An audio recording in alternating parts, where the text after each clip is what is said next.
আসসালামু আলাইকুম। আজকের বাংলা নিউজে সবাইকে জানাচ্ছি স্বাগতম। শুরুতে জানাচ্ছি বিশ্বের আলোচিত খবরের শিরোনাম। যুদ্ধবিরতির আলোচনার মধ্যেই গাজায় ইসরায়েলি হামলায় নিহত ৮২।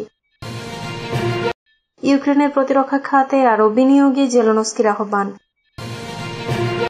মজুদ কমার আশঙ্কায় সাময়িক বিরতির পর কিয়েভে ফের যাচ্ছে মার্কিন অস্ত্র। গণহত্যার দায়ে ইসরায়েলকে অভিযুক্ত করল স্পেন। রাশিয়ার সঙ্গে শীর্ষ পর্যায়ের সমস্ত চুক্তি বাস্তবায়ন করতে প্রস্তুত চীন। নাইজেরিয়ায় বিমান হামলা চালিয়ে ৩০ সন্ত্রাসীকে হত্যা, ৫ কর্মকর্তা নিহত। ট্রাম্পকে হত্যা চেষ্টা, ৬ সিক্রেট সার্ভিস কর্মকর্তাকে শাস্তি। এতক্ষণ শুনছিলেন বিশ্ব আলোচিত খবরের সংবাদ শিরোনাম। এবার বিস্তারিত।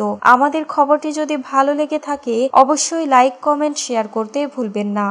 যুদ্ধবিরতির আলোচনার মধ্যে গাজায় ইসরায়েলি হামলায় নিহত ৮২। ফিলিস্তিনের গাজা উপত্যকায় যুদ্ধবিরতির আলোচনা চলার মাঝেও ভয়াবহ হামলা চালিয়েছে ইসরায়েলি বাহিনী। বৃহস্পতিবার ১০ জুলাই সকাল থেকে টানা চালানো এই আক্রমণে একদিনই নিহত হয়েছেন কমপক্ষে ৮২ জন ফিলিস্তিনি, আহত হয়েছেন আরো বহু মানুষ। আল জাজিরার প্রতিবেদনে বলা হয়েছে, নিহতদের মধ্যে বেশ কয়েকজন নারী ও শিশু রয়েছেন। গাজার স্বাস্থ্য মন্ত্রণালয়ের তথ্য মতে সবচেয়ে মর্মান্তিক ঘটনা ঘটে মধ্য গাজার দেইর আল বালা এলাকায়, যেখানে শিশু খাদ্য নিতে লাইনে দাঁড়িয়ে থাকা অবস্থায় বোমা হামলায় নিহত হন অন্তত ১৫ জন। নিহতদের মধ্যে ৯ জন শিশু এবং ৪ জন নারী। আহতদের মধ্যে রয়েছে আরো ১৯ জন শিশু। এই প্রাণহানির ঘটনা এমন এক সময় ঘটল যখন একদিকে গাজায় যুদ্ধবিরতি চুক্তির সম্ভাবনা নিয়ে আলোচনা চলছে, অন্যদিকে রাফা শহর থেকে ফিলিস্তিনিদের জোরপূর্বক সরিয়ে নেওয়ার পরিকল্পনা নিয়ে আন্তর্জাতিক উদ্বেগ বাড়ছে। জাতিসংঘের শিশু বিষয়ক সংস্থা ইউনিসেফের নির্বাহী পরিচালক ক্যাথরিন রাসেল এই হামলার তীব্র নিন্দা জানিয়ে বলেন, মানুষ যখন বেঁচে থাকার তাগিদে সহায়তা চাইছে তখন তাদের উপর হামলা চালানো মানবতার চরম লঙ্ঘন। তিনি বলেন, গাজায় দীর্ঘদিন ধরে সহায়তা না পৌঁছানোর ফলে শিশুদের অনাহার বাড়ছে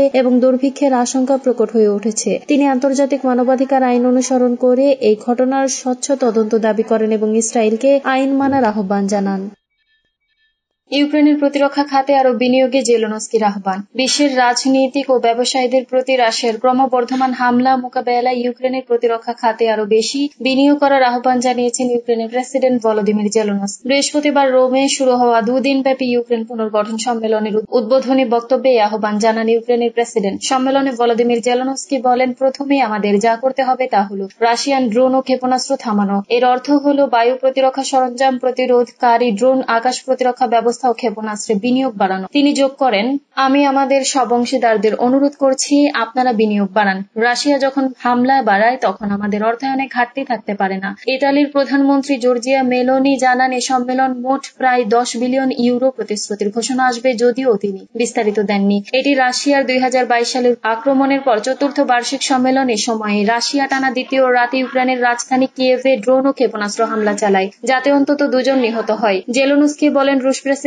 পুতিন চান আমাদের মানুষ কষ্ট পাক, ইউক্রেন ছাড়তে বাধ্য হোক, আমাদের ঘরবাড়ি, স্কুল, পুরো জীবন ধ্বংস হয়ে যাক। মজুদ কমার আশঙ্কায় সাময়িক বিরতির পর কিয়েভে ফের যাচ্ছে মার্কিন অস্ত্র। ইউক্রেনের অস্ত্র পাঠানো সাময়িক বন্ধের কয়েকদিন পর কিয়েভে ফের আর্টিলারি শেল এবং GMLRS রকেট সরবরাহ করেছে যুক্তরাষ্ট্র। বৃহস্পতিবার মার্কিন কর্মকর্তাদের বরাত দিয়ে এপি জানিয়েছে, পেন্টাগনের উদ্যোগে কিছুক্ষণ বিরতির পর যুক্তরাষ্ট্র ইউক্রেনে কিছু অস্ত্র সরবরাহ পুনরায় শুরু করেছে। মার্কিন মজুদ কমে যাওয়ার উদ্বেগের কারণে গত সপ্তাহে অস্ত্রের চালান সাময়িকভাবে বন্ধ করে দেওয়া হয়েছিল। নাম প্রকাশে অনিচ্ছুক 2 কর্মকর্তা এপিকে জানিয়েছেন, পুনরায় সরবরাহ করা অস্ত্র সামগ্রীর মধ্যে রয়েছে ১১৫ মিলিমিটার আর্টিলারি শেল এবং নির্ভুল নির্দেশিত GMLRS রকেট। রয়টার্স নিশ্চিত করেছে, সরবরাহ পুনরায় শুরু হয়েছে, যদিও কখন থেকে শুরু হয়েছে বা কতটা সরবরাহ করা হচ্ছে তা এখনো স্পষ্ট নয়। এর আগে গত সপ্তাহে মার্কিন মজুদ হ্রাসের উদ্বেগের কথা উল্লেখ করে পেন্টাগন ইউক্রেনের কিছু অস্ত্র সরবরাহ স্থগিত করে দেয়, যার মধ্যে ছিল নির্ভুল যুদ্ধাস্ত্র এবং বিমান প্রতিরক্ষা ইন্টারসেপ্টর। তবে নাম প্রকাশে অনিচ্ছুক হোয়াইট হাউসের একজন কর্মকর্তা এপিকে বলেছেন, অস্ত্রের চালানে কোনো বিরতি দেওয়া হয়নি। এটি কেবল মার্কিন প্রতিরক্ষা কৌশলের সঙ্গে সামরিক সহায়তা সামঞ্জস্যপূর্ণ কিনা তা নিশ্চিত করার জন্য একটি পর্যালোচনা। কর্মকর্তা আরও বলেন, পেন্টাগন কখনো আনুষ্ঠানিকভাবে স্থগিতাদেশের ঘোষণা দেয়নি। এর আগে বুধবার মার্কিন প্রেসিডেন্ট ট্রাম্প বলেছিলেন, ওয়াশিংটন ইউক্রেনকে প্রতিরক্ষামূলক অস্ত্র সরবরাহ অব্যাহত রাখবে, তবে কে বিরতির নির্দেশ দিয়েছিল তা স্পষ্ট করে বলেননি তিনি। এপির প্রতিবেদন অনুসারে ট্রাম্প ব্যক্তিগতভাবে পেন্টাগন এবং হোয়াইট হাউসের মধ্যে সমন্বয়ের অভাব নিয়ে হতাশা হতাশা প্রকাশ করেছেন। ট্রাম্প প্যাট্রিয়ট সিস্টেমের দাম সম্পর্কেও মন্তব্য করেছেন, যার মূল্য প্রতিটি প্রায় $1 বিলিয়ন। তিনি এও বলেছেন, এটা লজ্জাজনক যে আমাদের ইউক্রেনকে সমর্থন করার জন্য এত অর্থ ব্যয় করতে হচ্ছে।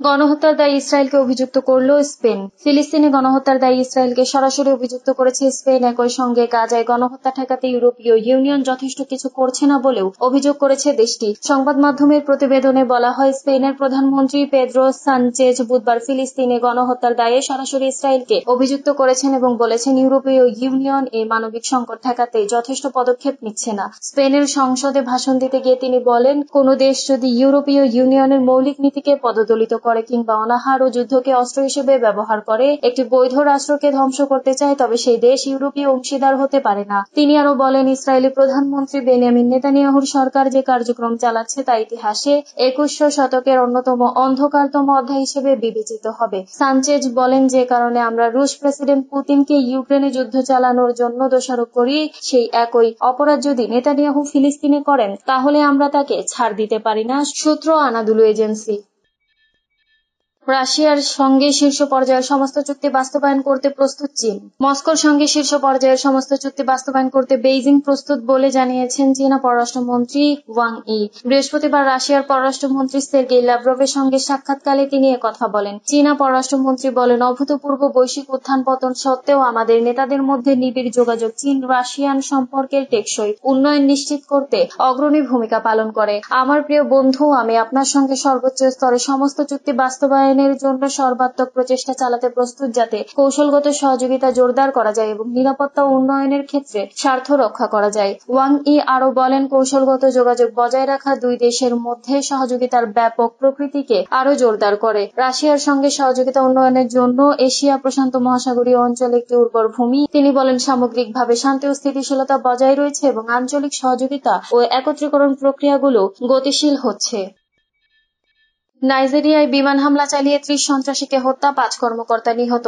নাইজেরিয়ায় যৌথ নিরাপত্তা বাহিনী দেশটির উত্তর পশ্চিমে কাটসিনা রাজ্যে সমন্বিত পাল্টা অভিযান চালিয়ে কমপক্ষে 30 জন সন্ত্রাসীকে হত্যা করেছে। সেই সঙ্গে অভিযানে 5 জন নিরাপত্তা কর্মকর্তা এবং একজন বেসামরিক ব্যক্তি নিহত হয়েছেন। বৃহস্পতিবার রাজ্যের অভ্যন্তরীণ নিরাপত্তা কমিশনার নাসির মুয়াজু এ তথ্য জানিয়েছে। তিনি বলেন, পুলিশ, সামরিক বাহিনী এবং বিমান বাহিনীর সমন্বয়ে গঠিত যৌথ বাহিনী গভীর রাতে কাদিসাও, রাউদামা এবং সাবনলাই সম্প্রদায়ের উপর হামলা চালানো শত শত ডাকাতদের আক্রমণের জবাব দিয়েছে। মুয়াজু এক বিবৃতিতে বলেন, তীব্র সংঘর্ষের পর নিরাপত্তা বাহিনী আক্রমণকারীদের প্রতিহত করে এবং পালানোর চেষ্টা করার সময় সমন্বিত বিমান হামলায় 30 জন নিহত হয়। রয়টার্সের প্রতিবেদন অনুযায়ী সাম্প্রতিক বছরগুলোতে ভারী অস্ত্রধারী ব্যক্তিদের দল উত্তর পশ্চিম নাইজেরিয়া জুড়ে তাণ্ডব চালিয়ে যাচ্ছে। তারা হাজার হাজার লোককে অপহরণ করছে, শত শত লোককে হত্যা করছে।